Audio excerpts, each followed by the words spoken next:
সুপ্রভাত বন্ধুরা। আজ 11 এপ্রিল শনিবার। শুরু করছি চিন্তনের মুখ্যবার্তা। আজকের মুখ্যবার্তার বিশেষ বিশেষ বিভাগগুলি: আন্তর্জাতিক সংবাদ, দেশের সংবাদ, রাজ্যের সংবাদ এবং খেলার সংবাদ। আন্তর্জাতিক সংবাদ। শান্তি বৈঠকে বসতে চলেছে আমেরিকা এবং ইরান। শনিবার ইসলামাবাদে বৈঠক হওয়ার কথা। সেই বৈঠকে যোগ দেবেন আমেরিকার ভাইস প্রেসিডেন্ট জেডি ভান্স। তবে শান্তি বৈঠক শুরুর আগেই বেঁকে বসেছে ইরান। তাদের দাবি, ইরানের দেওয়া শর্ত পূরণ না হলে কোনো আলোচনাই হবে না আমেরিকার সঙ্গে। সেই শর্তের মধ্যে উল্লেখযোগ্যভাবে লেবাননে যুদ্ধবিরতির বিষয়টি রয়েছে। এছাড়াও তেহরানের তরফে জানানো হয়েছে তাদের বাজেয়াপ্ত করা সম্পদ অবিলম্বে ছেড়ে দিতে হবে। এদিকে ইসলামাবাদে যুদ্ধবিরতি নিয়ে আমেরিকা ইরান আলোচনা শুরুর আগেই পশ্চিম এশিয়ায় যুদ্ধবিমানের বহর পাঠালো পাকিস্তান। পাক বায়ুসেনার F-16 fighting Falcon, JF-17 thunder যুদ্ধবিমানের পাশাপাশি সামরিক পরিবহন বিমান C-130, হারকিউলিস, জ্বালানিবাহী IL-78 এবং আধুনিক র্যাডার যুদ্ধবিমানে airborne warning and control system পাঠানো হয়েছে বলে সরকারি সূত্র উদ্ধৃত করে পাক সংবাদ মাধ্যম জানিয়েছে। পারস্য উপসাগর এবং হরমুজ প্রণালীর ওপর নজরদারি চালানোর সময় গায়েব হয়ে গেল মার্কিন নৌসেনার নজরদারি ড্রোন MQ-4C টিট্রন। আমেরিকার সবচেয়ে দামি এই ড্রোন। একটি ড্রোন তৈরি করতে খরচ হয় $20 কোটি। মার্কিন সেনার এই ড্রোন আচমকা গায়েব হয়ে যাওয়া নিয়ে রহস্য বাড়ছে। বেশ কয়েকটি সংবাদ মাধ্যমের প্রতিবেদন অনুযায়ী মার্কিন এই নজরদারি ড্রোন পারস্য উপসাগর এবং হরমুজ প্রণালীর ওপরে 3 ঘন্টা ধরে নজরদারি চালিয়ে ইতালি সিগনেলা নৌসেনা ঘাঁটিতে ফিরছিল, কিন্তু তার আগেই সেটি উধাও হয়ে যায়। উধাও হওয়ার পূর্ব মুহূর্তে সেই ড্রোন থেকে জরুরি অবতরণের কোড পাঠানো হয়েছিল। হরমুজের ওপর শেষবার দেখা গিয়েছিল ড্রোনটিকে। ফ্লাইট র্যাডার 24-এর রেকর্ডে তাই দেখানো হয়েছে। ড্রোনটি ভেঙে পড়েছে নাকি গুলি করে সেটিকে নামানো হয়েছে এখনও তা স্পষ্ট নয়। যুদ্ধবিরতি ঘোষণার কিছুক্ষণের মধ্যেই লেবাননে চালানো দখলদার ইসরায়েলি বাহিনীর শতাধিক নৃশংস হামলার বিষয়ে তদন্তের আহ্বান জানালো রাষ্ট্রসংঘ। বুধবার এসব হামলার জন্য দায়ীদের জবাবদিহির আওতায় আনার কথা বলেছেন রাষ্ট্রসংঘের মানবাধিকার বিষয়ক হাই কমিশনার ভলকার টার্ক। যুদ্ধকালীন জরুরি অবস্থা তুলে নেওয়ার পর আবারও শুরু হয়েছে ইসরায়েলের প্রধানমন্ত্রী বেঞ্জামিন নেতানিয়াহুর বহুল আলোচিত দুর্নীতি মামলার শুনানি। দেশটির আদালতের মুখপাত্র জানিয়েছেন আগামী রোববার থেকে মামলার কার্যক্রম পুনরায় শুরু হবে। এর আগে ইরান যুদ্ধের কারণে জারি করা জরুরি অবস্থার ফলে এই বিচারজনিত কার্যক্রম সাময়িকভাবে স্থগিত ছিল। দীর্ঘদিন ধরে চলা এই দুর্নীতি মামলা ইসরায়েলের রাজনীতিতে গুরুত্বপূর্ণ প্রভাব ফেলেছে এবং এটি নেতানিয়াহু রাজনৈতিক ভবিষ্যতের জন্য অত্যন্ত তাৎপর্যপূর্ণ বলে বিশ্লেষকেরা মনে করছেন। ইরানের সঙ্গে ইসরায়েলের যুদ্ধবিরতি চুক্তিকে বিশ্ব যখন সতর্কভাবে স্বাগত জানাচ্ছে, তার কয়েক ঘন্টার মধ্যেই লেবাননের নারকীয় ইসরায়েলি হামলায় অসামরিক নাগরিকদের দুঃস্বপ্ন আরও ভয়াবহ হয়ে উঠেছে বলে মন্তব্য করেছে অ্যামনেস্টি ইন্টারন্যাশনাল। এই পরিস্থিতিতে দেশটিতে অবিলম্বে অস্ত্র সরবরাহ বন্ধ করার জন্য বিশ্ব সম্প্রদায়ের প্রতি আহ্বান জানিয়েছে সংস্থাটি। প্যালেস্তাইনের গাজায় ইসরায়েলি ড্রোন হামলায় আল জাজিরার আরেক সাংবাদিক নিহত হয়েছেন। তার নাম মোহাম্মদ ওয়াসাহ। বুধবার গাজা শহরের পশ্চিম পাশের উপকূলীয় আল রশিদ সড়ক দিয়ে যাওয়ার সময় তার বহনকারী গাড়ি লক্ষ্য করে এই হামলা চালানো হয়। হামলার পর তার গাড়িটিতে আগুন ধরে যায় বলে জানিয়েছেন প্রত্যক্ষদর্শীরা। তেহরানের সঙ্গে 2 সপ্তাহের যুদ্ধবিরতিতে সম্মত হওয়ার পরপরই এক কঠোর হুঁশিয়ারি দিলেন মার্কিন প্রেসিডেন্ট ডোনাল্ড ট্রাম্প। তিনি জানিয়েছেন যে সব দেশ ইরানকে সামরিক অস্ত্র সরবরাহ করবে, যুক্তরাষ্ট্র সেই দেশগুলো থেকে আমদানি করা পণ্যের ওপর তাৎক্ষণিকভাবে 50% শুল্ক আরোপ করবে। আমেরিকা ইরানের মধ্যে যুদ্ধবিরতি নিয়ে আসন্ন বৈঠকের আগে বৃহস্পতিবার থেকেই পাকিস্তানের রাজধানী ইসলামাবাদে 2 দিনের ছুটি ঘোষণা করা হয়েছে। আমেরিকার নিউ ইয়র্কে সন্ত্রাসবাদী হামলায় ছক কষার অভিযোগে এক পাকিস্তানি নাগরিককে গ্রেপ্তার করা হয়েছে বলে জানিয়েছে আমেরিকার বিচার মন্ত্রক। কানাডা নিবাসী 21 বছরের ওই যুবকের নাম মোহাম্মদ শাহজেব খান। আসছি দেশের খবরে। মহিলা সংরক্ষণ নিয়ে নরেন্দ্র মোদী সরকারের টালবাহানার বিরুদ্ধে শুক্রবার কড়া প্রতিক্রিয়া জানালো সিপিআইএম পলিট ব্যুরো। একই সঙ্গে মহিলা সংরক্ষণ এবং আসন পুনর্বিন্যাস নিয়ে বিশদ আলোচনার দাবিও জানানো হয়েছে। এক বিবৃতিতে পলিটব্যুরো বলেছে, সংসদ এবং রাজ্য বিধানসভাগুলিতে মহিলাদের জন্য বাধ্যতামূলক 1/3 আসন সংরক্ষণে সিপিআইএম বরাবরই বদ্ধপরিকর। এই লক্ষ্যেই 2023 সালে নারী শক্তি বন্ধন অধিনিয়ম বিলে জনগণনা এবং আসন পুনর্বিন্যাসের শর্ত চাপানোর তীব্র বিরোধিতা করা সত্ত্বেও বামপন্থীরা ওই বিলের প্রতি সমর্থন জানিয়েছিল।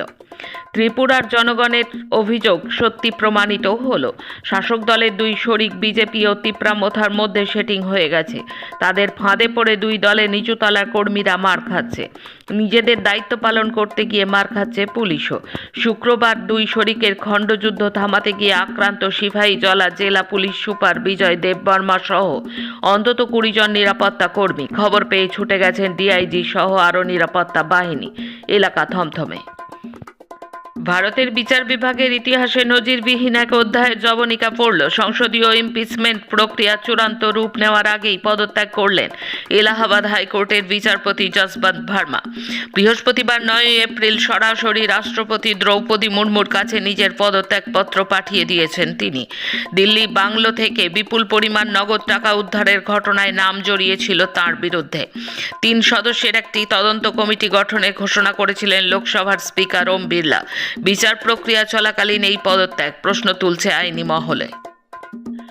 ভোট গ্রহণ পর্ব মিটতেই আসামের বিরোধী প্রার্থীর প্রচারকারী সঙ্গীদের গ্রেপ্তার শুরু করল পুলিশ। নির্বাচন বিধি অনুযায়ী কোনো প্রার্থী ভোটের 48 ঘন্টা আগে প্রচার করতে পারেন না। এই নিয়ম লঙ্ঘনের অভিযোগ তুলেই আসামের বিধানসভা নির্বাচনের প্রার্থী কুনকি চৌধুরী এবং তার প্রচারকারী দলের বিরুদ্ধে পুলিশের অভিযোগ করা হয়। সেই অভিযোগের ভিত্তিতে 9 এপ্রিল পুলিশ কুনকি চৌধুরীর প্রচারকারী দলের 3 জনকে গ্রেপ্তার করেছে। যোগী শাসিত উত্তরপ্রদেশের গাজিয়াবাদের নৃশংস ঘটনায় তীব্র ক্ষোভ প্রকাশ করল সুপ্রিম কোর্ট। 4 বছরের শিশুকে ধর্ষণ ও খুনের মামলায় প্রশাসনের উদাসীনতা এবং সংবেদনহীনতা নিয়ে সরব হয়েছে দেশের সর্বোচ্চ আদালত। পুলিশ কমিশনার ও তদন্তকারী আধিকারিককে সমস্ত নথি সহ অবিলম্বে হাজিরার নির্দেশ দেওয়া হয়েছে। তামিলনাড়ু থেকে গোয়া প্রশ্নের মুখে কমিশন। বুধবার মুম্বাই হাইকোর্টের গোয়ায় পান্ডা বিধানসভা কেন্দ্রের উপনির্বাচন বাতিল করে দেওয়ার নির্দেশের বিরুদ্ধে বিরোধীদের তোপের মুখে পড়েছে কমিশন। বৃহস্পতিবারই সেখানে ভোট গ্রহণের কথা ছিল। বৃন্দাবনে নৌকোডুবি, যমুনায় ডুবে মৃত্যু অন্তত 10 জনের, নিখোঁজ কয়েকজন। শোক প্রকাশ করলেন প্রধানমন্ত্রী মোদী এবং রাজ্যের মুখ্যমন্ত্রী আদিত্যনাথ যোগী। ভোটার তালিকায় এসআইআরের পরে বিহারের বিধানসভা নির্বাচনে বিপুল হারে ভোট পড়েছিল। একই ছবি দেখা গেল আসামের, কেরল, পুদুচেরির বিধানসভা নির্বাচনে। এসআইআরের কারণেই এই প্রবণতা বলে মনে করা হচ্ছে। মহারাষ্ট্রের রাজনীতিতে এক বিরল ঘটনা ঘটল। বিজেপির মুখ্যমন্ত্রী দেবেন্দ্র ফডনভিস মহারাষ্ট্রের প্রদেশ কংগ্রেস সভাপতি হর্ষবর্ধন সাক্কালকে ফোন করে অনুরোধ করলেন বারামতি আসন থেকে কংগ্রেস যেন প্রার্থী প্রত্যাহার করে নেয়। কারণ অজিত পাওয়ারের বিমান দুর্ঘটনায় মৃত্যুর পর বারামতি আসনে তাঁর স্ত্রী সুনেত্রা পাওয়ার উপনির্বাচনে প্রার্থী হয়েছেন। কংগ্রেস সেই আবেদন মেনে নিয়েছে বলে জানা গেছে।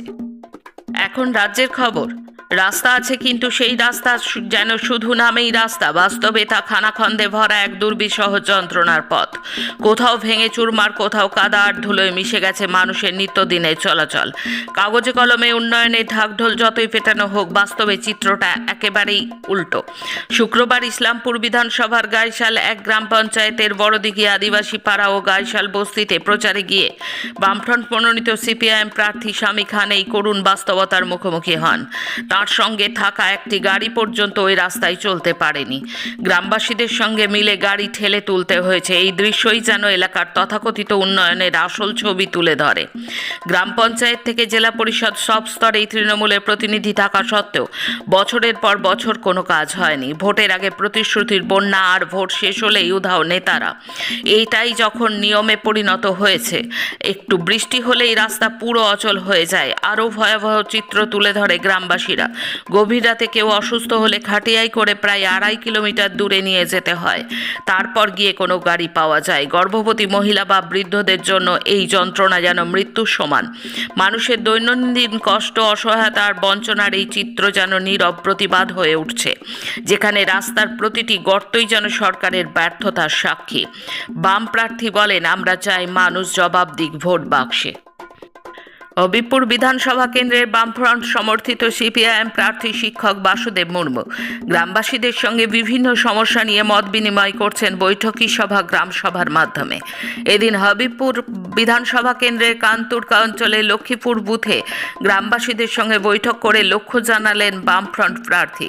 সমস্যা সমাধানের পথ কী তা নিয়েও মুখ খুললেন বাসিন্দারা। মালদহের এই কেন্দ্রে গ্রামে গ্রামে এমন বৈঠকি সভায় দল বেঁধে আসছেন গ্রামবাসীরা। শুক্রবার ইংরেজবাজার বিধানসভায় ঘনবস্তির 2 নম্বর ওয়ার্ড এলাকায় প্রচারে যান বামফ্রন্ট মনোনীত সিপিআইএম প্রার্থী অম্বর মিত্র। মানুষের সঙ্গে কথা বলতে গিয়ে তাঁদের কাছে থেকে সমস্যার কথা জানতে চান।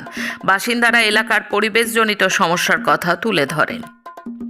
রাজ্যের ভোটার তালিকা ফ্রিজ করার সময়সীমা বিবেচনা করবে সুপ্রিম কোর্ট। আগামী 13 এপ্রিল পশ্চিমবঙ্গের এশার সংক্রান্ত শুনানিতে বিষয়টি বিবেচনা করা হবে বলে জানিয়েছে প্রধান বিচারপতি সূর্যকান্ত, বিচারপতি জয়মাল্য বাগচি এবং বিপুল পাঞ্চালির বেঞ্চ।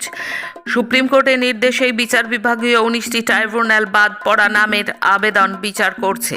নির্বাচন কমিশন আদালতে জানায় যে 9 এপ্রিল তালিকা ফ্রিজ করা হয়েছে, এরপর কোনো নাম আর বিবেচনা করা হবে না। ভোটার তালিকা ফ্রিজ হয়ে গেলে আর কোনো নতুন নাম অন্তর্ভুক্ত হয় না। এর আগে জানা গিয়েছিল প্রথম দফায় মনোনয়ন জমার শেষ দিন 6 এপ্রিল। বৃহস্পতিবারই পশ্চিমবঙ্গের সিইও দপ্তরে গিয়ে নির্দিষ্ট ভোটার তালিকা যার ভিত্তিতে ভোট হবে তা প্রকাশ করার দাবি জানিয়ে এসেছে সিপিআইএম প্রতিনিধি দল। ভোটার তালিকা ফ্রিজ করার সময়সীমা সংক্রান্ত আবেদনে বিচারপতি জয়মাল্য বাগচি বলেন, নির্বাচনে চূড়ান্ত ভোটার তালিকা তৈরির একটি সময়সীমা থাকে। আবার ভোটার তালিকায় নাম থাকা এবং ভোট দেওয়ার সাংবিধানিক অধিকারের বিষয়টিও রয়েছে। সাংবিধানিক অধিকার আরও বড় বিষয়। তিনি বলেন, আগামী 13 এপ্রিলের শুনানিতে বিষয়টি দেখা হবে। প্রয়োজন অনুযায়ী নির্দেশও দেওয়া হবে। শুক্রবার বিজেপির ইস্তেহার প্রকাশ করেছেন অমিত শাহ। সেই প্রসঙ্গে সাংবাদিক বৈঠকে পদ্ম শিবিরকে বিঁধলেন মোহাম্মদ সেলিম। ভোটার তালিকায় নাম বাদ যাওয়া ভোটারদের দেশদ্রোহী বলা নিয়ে দিলীপ ঘোষের কড়া সমালোচনা করার পাশাপাশি বিজেপির ইস্তেহারকে অনুকরণ ও আশঙ্কার মিশেল বলে দাবি করলেন সিপিআইএমের রাজ্য সম্পাদক। এসআইআর প্রক্রিয়ার লক্ষ লক্ষ মানুষের নাম ভোটার তালিকা থেকে বাদ দেওয়া নিয়ে বিতর্কিত মন্তব্য করেছিলেন দিলীপ ঘোষ। তার পাল্টা দিয়ে সেলিম এদিন বলেন, দিলীপ ঘোষ লাখ লাখ বাদ পড়া ভোটারকে দেশদ্রোহী বলছেন, ওকে ক্ষমা চাইতে হবে। সেলিমের অভিযোগ, ভোটারদের গণতান্ত্রিক অধিকার হরণ করার এক গভীর চক্রান্ত চলছে এবং একটি বড় অংশকে বাদ দিয়ে সুষ্ঠু ভোট হওয়া অসম্ভব। শেষে খেলার খবর। ব্যাডমিন্টন এশিয়া চ্যাম্পিয়নশিপে পিভি সিন্ধুকে হারিয়ে চীনের ওয়াং ঝিং ই এখন মুখোমুখি লড়াইয়ে 4-3 ব্যবধানে এগিয়ে গেছেন। দ্বিতীয় সেটে 21-8 বড় ব্যবধানে জিতলেও ওয়াং ঝি ই ভারতীয় এই তারকার প্রতি যথেষ্ট সম্মান প্রদর্শন করেছেন। ফুটবল বিশ্বকাপ শুরু হতে আর মাস 2 বাকি। ইতিমধ্যে সূচি প্রকাশিত হয়েছে, কিন্তু খেলা দেখা যাবে কোন চ্যানেলে তা এখনও কোনো নিশ্চয়তা নেই। এখনও ফিফা সম্প্রচার সত্ত্বেও কোনো চ্যানেলকে বিক্রি করতে পারেনি। ফলে আদৌ বিশ্বকাপ ম্যাচ টিভিতে দেখা যাবে কিনা তা নিয়ে সংশয় বাড়ছে। আজকের মুখ্য বার্তা এই পর্যন্ত। নমস্কার।